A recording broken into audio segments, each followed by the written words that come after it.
Welcome to the How to Be Awesome at Your Job podcast, the show where brilliant professionals share how to sharpen the universal skills required to flourish at work. Enjoy more career fun, wins, meaning, and money with your host, Pete Makaitis.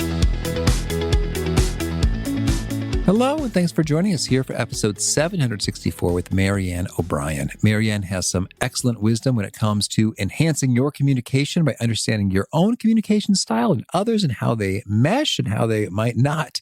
So you'll learn 1, the keys to better conversations, 2, the 4 communication styles and how to master yours, and 3, how to bridge the gap between your style and others. So if you want to check out the show notes or the transcript or the links to items that we mentioned here, please pay us a visit at awesomeatyourjob.com/EP764, where you can find some goodies like the Gold Nugget email summaries, which summarize the actionable wisdom from Maryanne and every guest right as the episode releases to the world.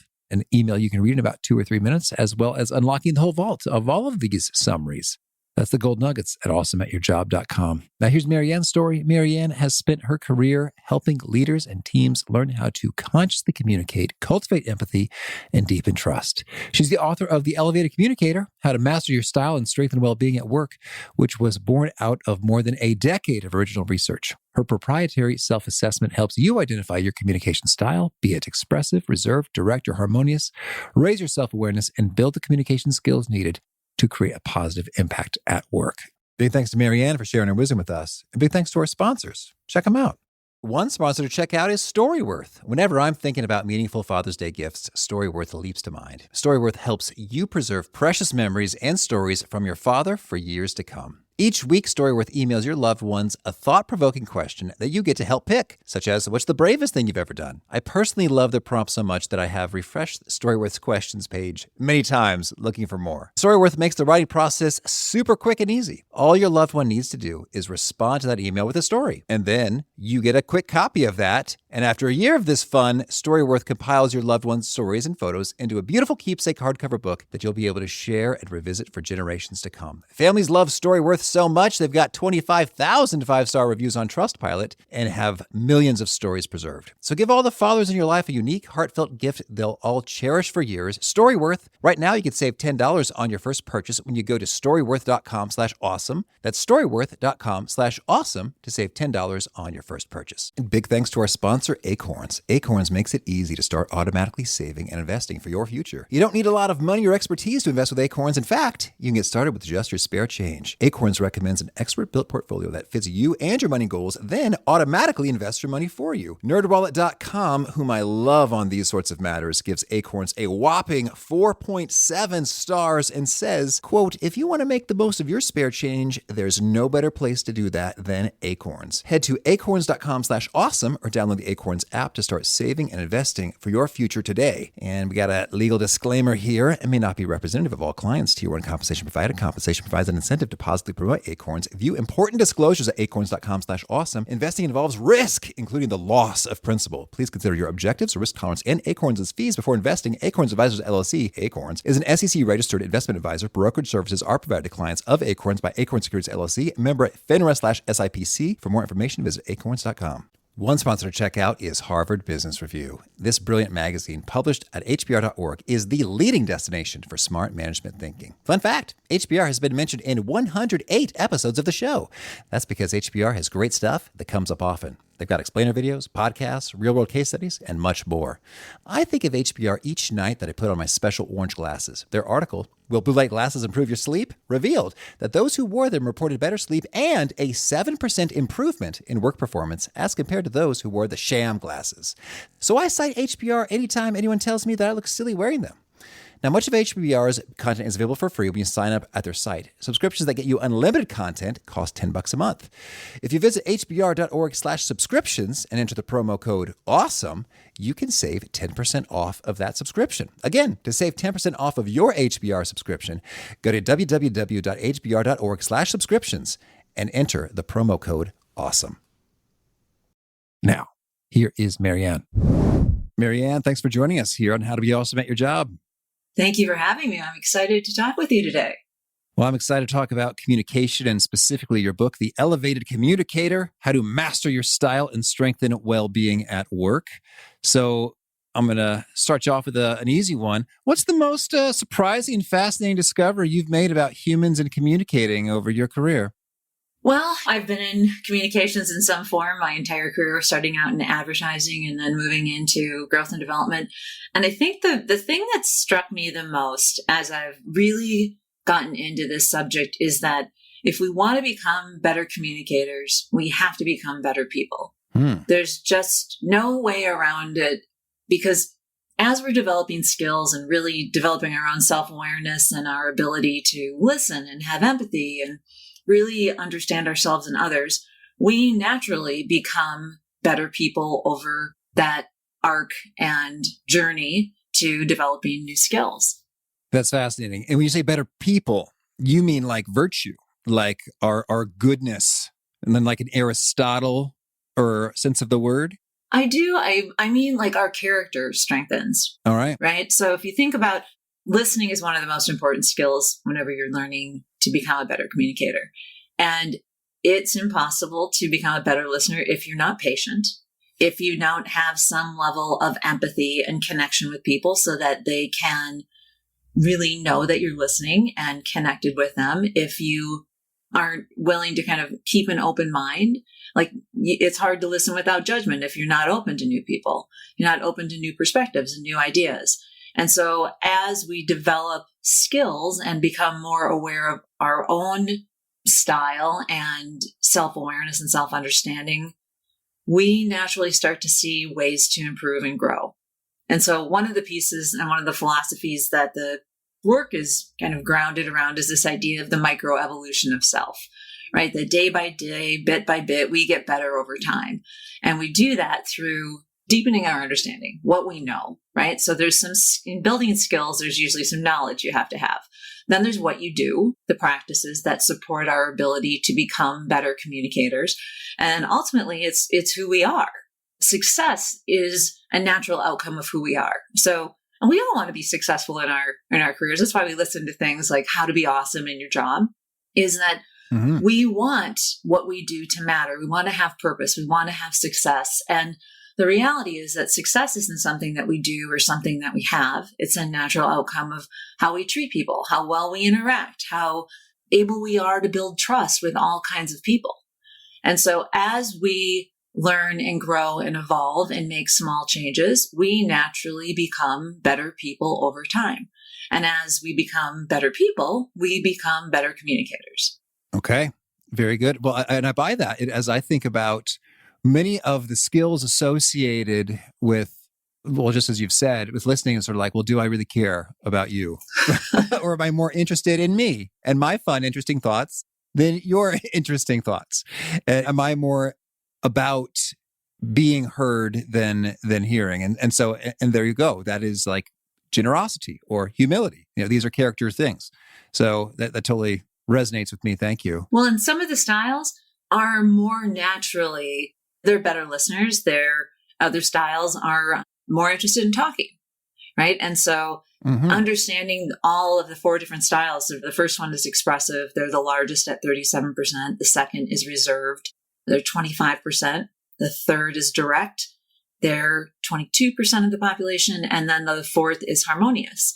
And they're 16%. And the percentages are interesting to kind of know because they represent different sizes in the workplace, but each of them is really important and plays a different role in creating high functioning, high performing teams, and really learning to understand all of them and understand what are the benefits that they bring? What is the role that they play? What are their needs? What do they value? What are they motivated by? How do they make decisions? There's all these different complexities around each style that, first of all, you need to understand yourself, but then you also want to understand others, because what happens oftentimes is whenever we run into style tensions, we end up falling into judgment. We're human, we judge, it's kind of a natural thing, especially when someone's different than us. So sometimes we might find that we hire people that are like us and our teams become really homogenous. And there are 2 styles, the expressives and the directs, that tend to dominate in work. And if we don't make room for people who are reserved and people who have harmonious as their natural style, as their primary, we miss opportunities to really create more balanced teams and a wider perspective on nearly every situation, and specifically when it comes to problem solving. Well, I was just about to ask you, what's the big idea behind the Elevated Communicator? And it sounds like maybe you just shared it with me, or is there any other core message about the book you want to make sure to put out there? So if the idea is that the better we know ourselves and the better we know others, it's easier for us to bring out the best in ourselves and the best in others. But it really also comes to a level of as we raise our communication skills, we also need to raise our level of well-being and really look at how to manage our stress, because every style has a spectrum that goes from healthy when we're at our best to our style under stress.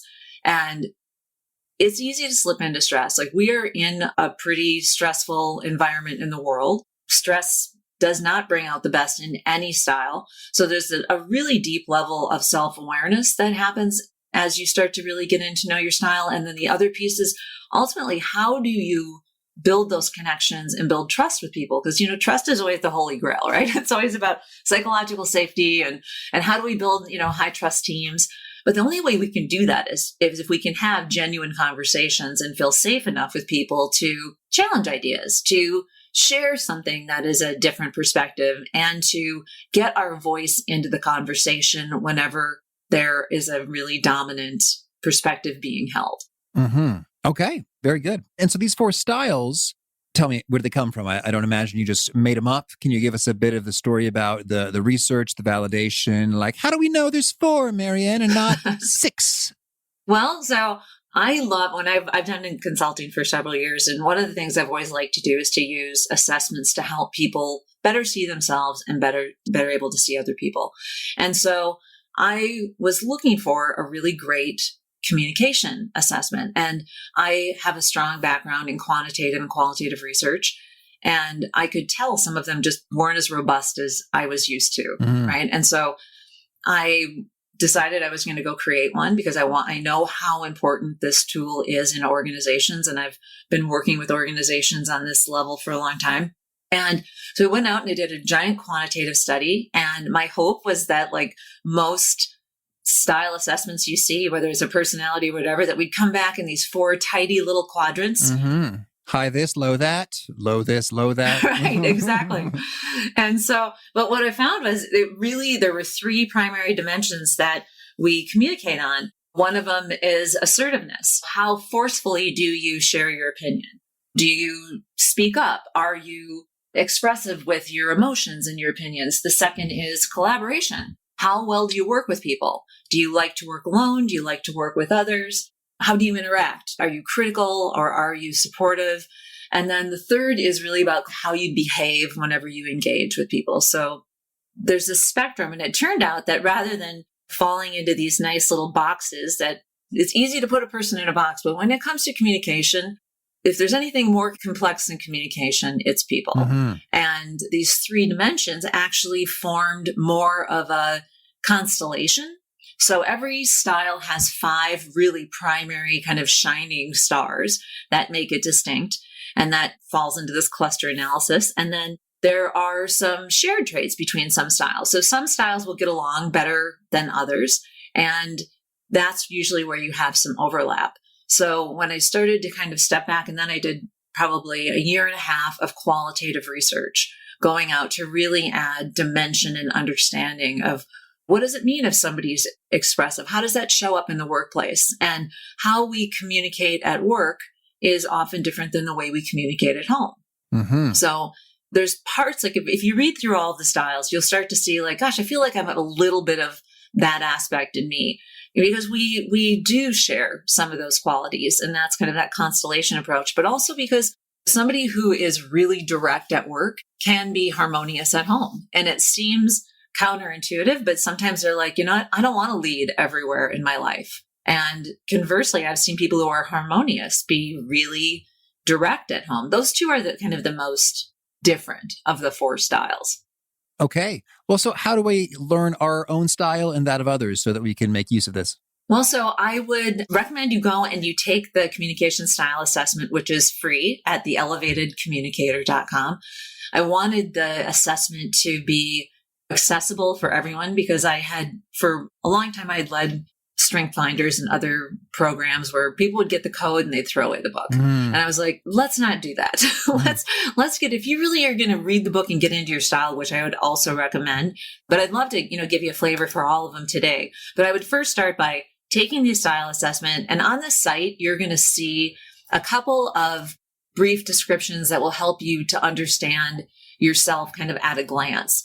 And that will give you a good look into things. And if I could just take you kind of briefly through what the 4 are and how they show up, you'll start to see, we start to recognize it in ourselves and in others. The other piece I would ask you to kind of keep an ear toward as we're going through these is how you can start to see like, oh, I can see how those styles would get along and how those styles might have some kind of tension points, because it's often those style tensions that create the people problems in our job. So if I start with expressives, because they're the largest and most dominant group in an organization. So they are super collaborative. They build high trust collaborative teams. That's what they really care about. They're open, they're assertive, they ask lots of questions. They really have a strong need to make a personal connection. So they won't feel connected to you if they don't know you on some level. So they will often ask you personal questions about your family, about your interests. Where'd you grow up? Where'd you go to school? They really want to know you. They also bring the most energy. They want work to feel like it's fun. They're perceptive, curious. They ask the most questions. And when they're at their best, they bring out the best in other people. They are comfortable bringing groups together. They're really good at diffusing conflict because they want the team to get back into a healthy place. And whenever they're under that stressed side of their style, then they end up being a little bit more sarcastic. They'll start to dominate a conversation. They're the ones, when you were talking earlier, they're the ones who get distracted easily and start a side conversation because they would rather be talking than listening. Right. And so you can get a picture that gets painted of what that style is like. Reserved is really interesting. They are the quintessential team player. They really care about having influence. They're confident. They form their opinions quickly. What is distinctive about them as well is that they're more private and guarded at work. They like to kind of keep things in a professional realm, but they're extremely great networkers and they're very personable. They're the type of person who really wants to help see other people be at their best. So they will give them input on like, hey, I think you can bring up your game over here. Here's what the team really needs, because they care that the team operates at its best. And they're really thoughtful and deliberate. When they get under stress, what happens is they don't love to make decisions. They like to have a lot of influence on them, but they don't want to be the one ultimately responsible for it. And so they will wait for others to take the lead. They might withdraw. If they get under stress, they put their head down and they start doing the work, and relationships become more transactional. And a little bit more serious. So you can start to see how there's a little bit of a spectrum in each one. When you look at direct, they're probably one of the easier ones to identify too, because they get straight into work. They are so responsible, focused, thorough, candid, really independent. They don't need to work with anybody. They love to work alone.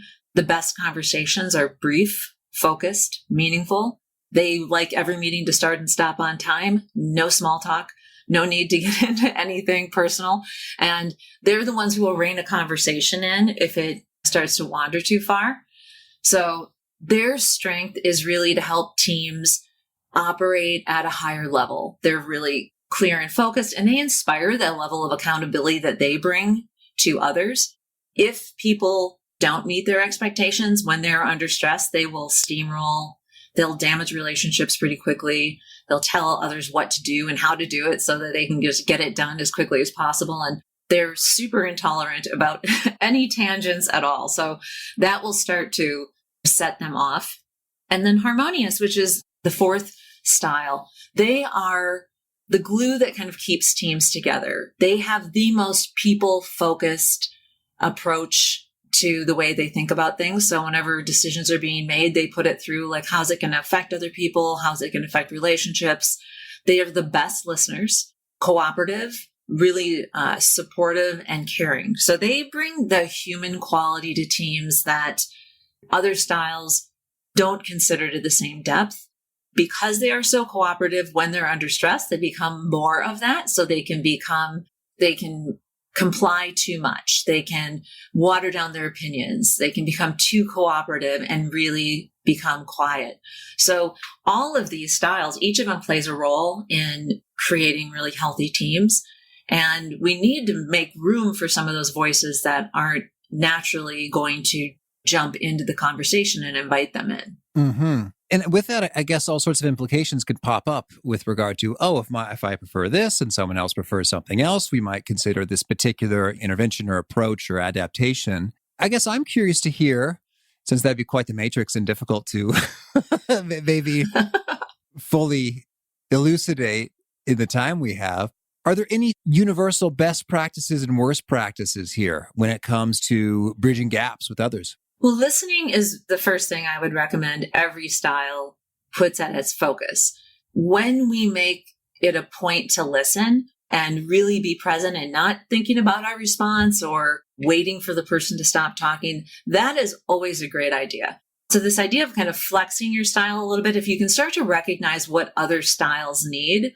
And so if you understand, if I'm direct and I have no need for small talk, but someone is expressive and they do. So expressive and harmonious both have a need for having some sort of connection to be made, is to find a way to start every meeting with some sort of connection so that people feel like that need is met, but don't linger on it for too long, right? You don't want to waste 10 minutes of every meeting trying to foster connections. There should definitely be time where you're building that into your team building and building those social connections, but find a way to give everybody a little bit of what they need. Because if our needs go unmet for too long, we're going to go into some sort of stress response, right? So fight, flight, or freeze.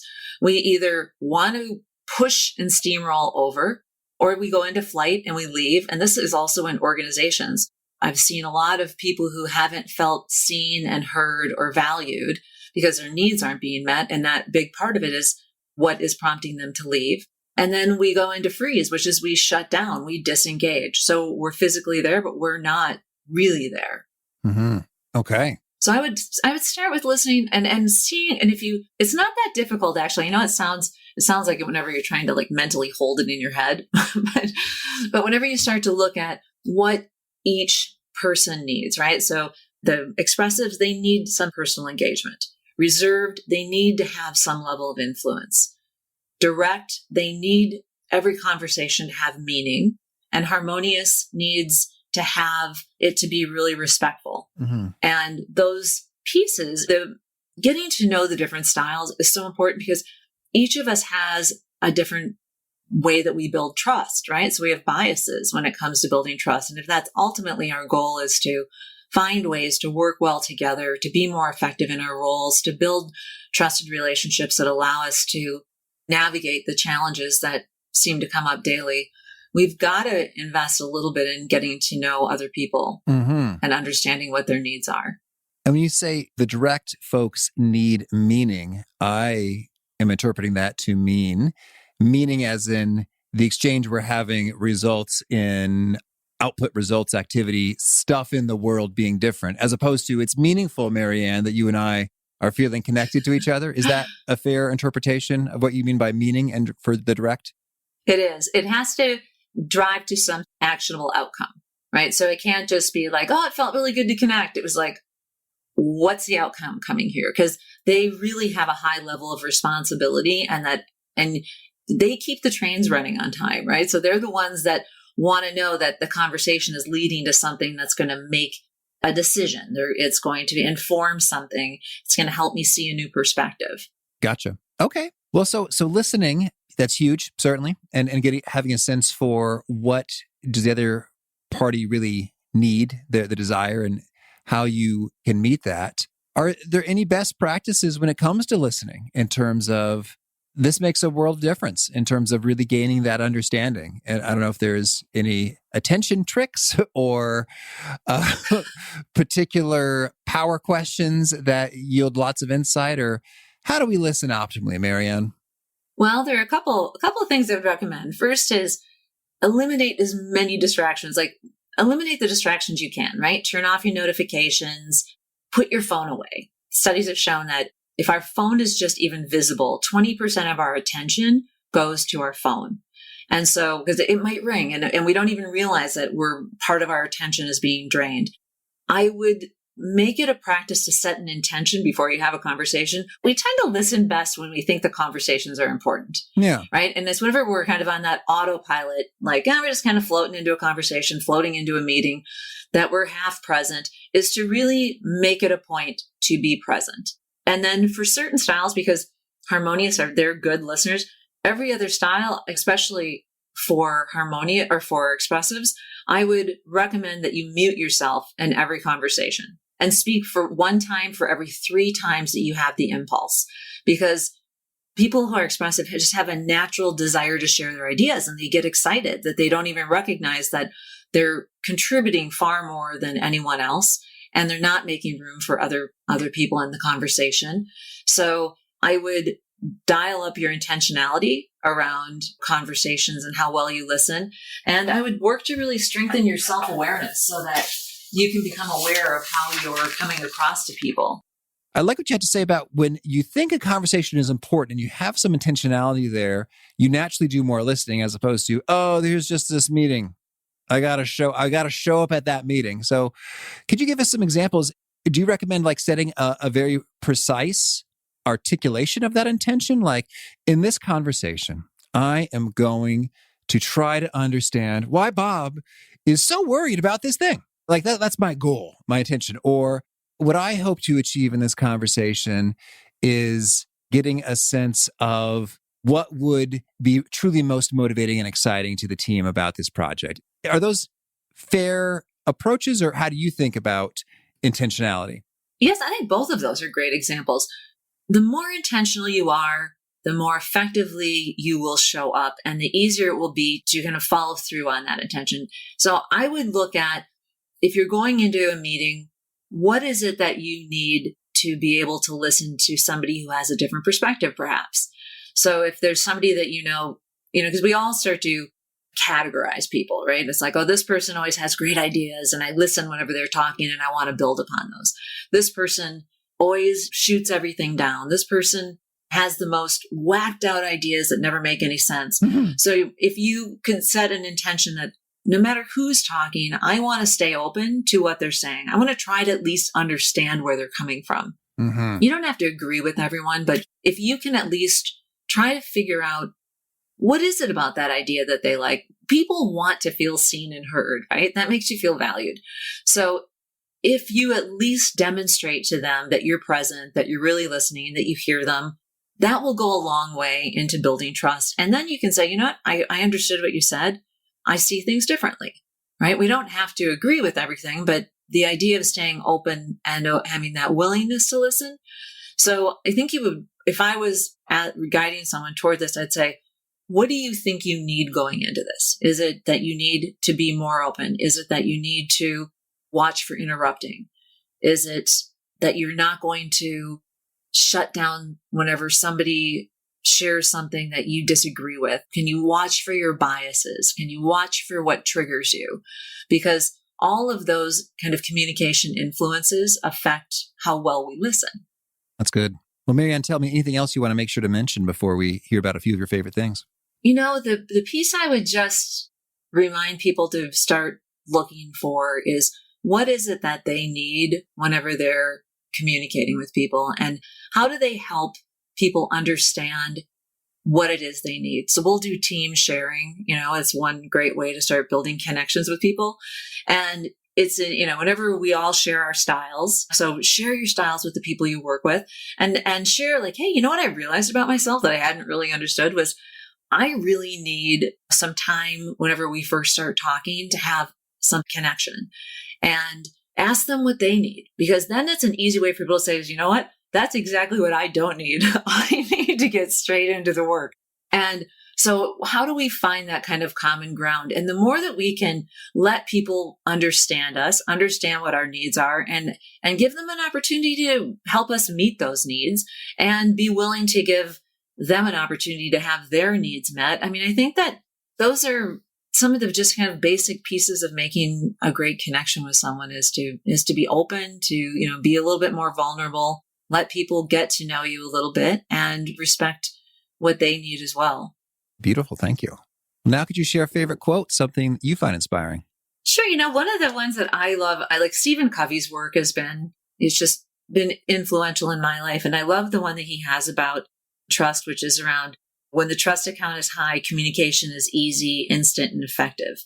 And if we thought about the idea that every conversation that we have has an opportunity to either build trust or erode trust, and if we cared about them and stepped into them with that intentionality, it would be a much easier world to live in and to recognize that everybody sees the world differently. So how can we be able to accept people who have different views, stay open to them so we can see diverse perspectives, and build trust with people who aren't like us? It's easy to build trust with people that operate the way that you do, and just to stay open to all kinds of people and different styles.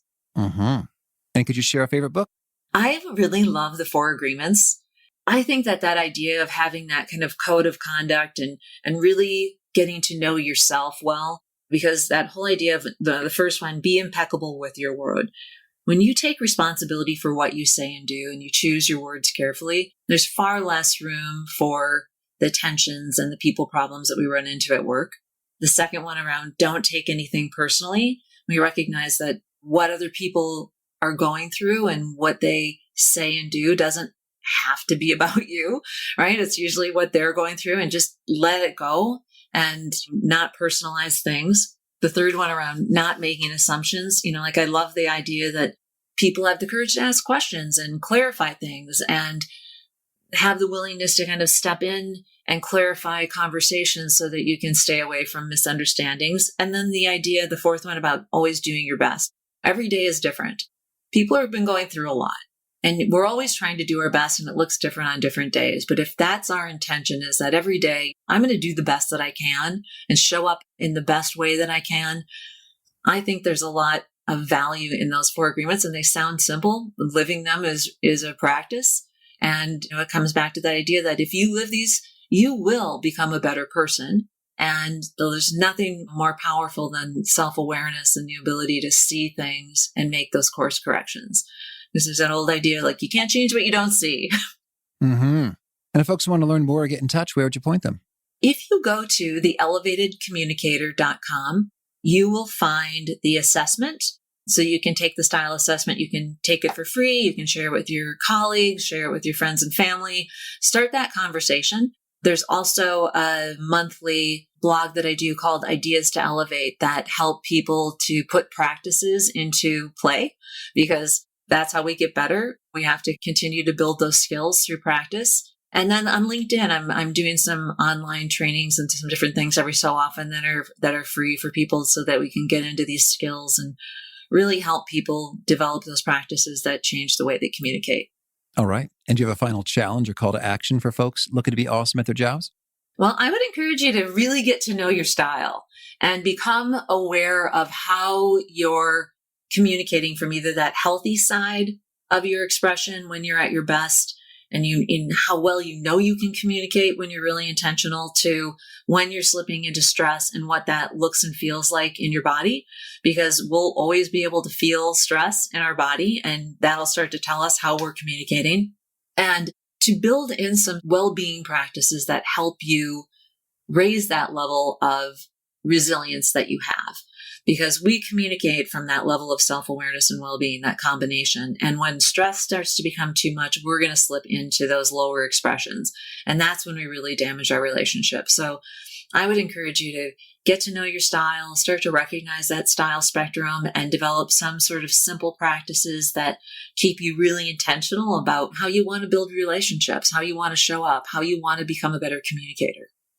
All right. Maryanne, thank you. This has been a treat. I wish you much luck with your elevated communications.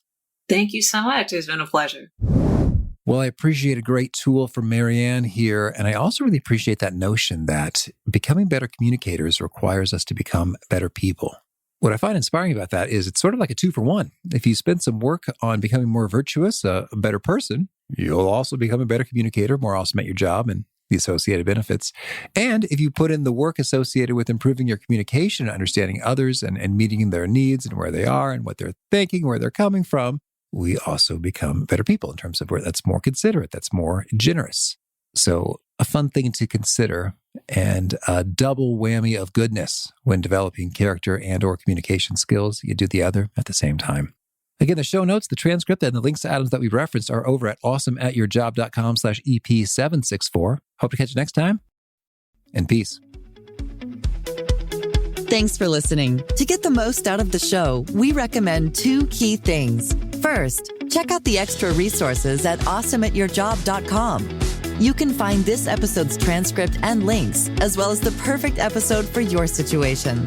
You can search the full-text transcripts of hundreds of episodes or explore episodes tagged by topic and competency covered. Second, subscribe to the podcast and get future episodes automatically. You can subscribe by telling Siri and several other smartphones and speakers, subscribe to the How to Be Awesome at Your Job podcast, or by tapping subscribe in your podcast player of choice. If you'd like some extra help figuring out podcasts and how subscriptions work, visit awesomeatyourjob.com/subscribe for guidance. Hope to catch you on the next episode of How to Be Awesome at Your Job.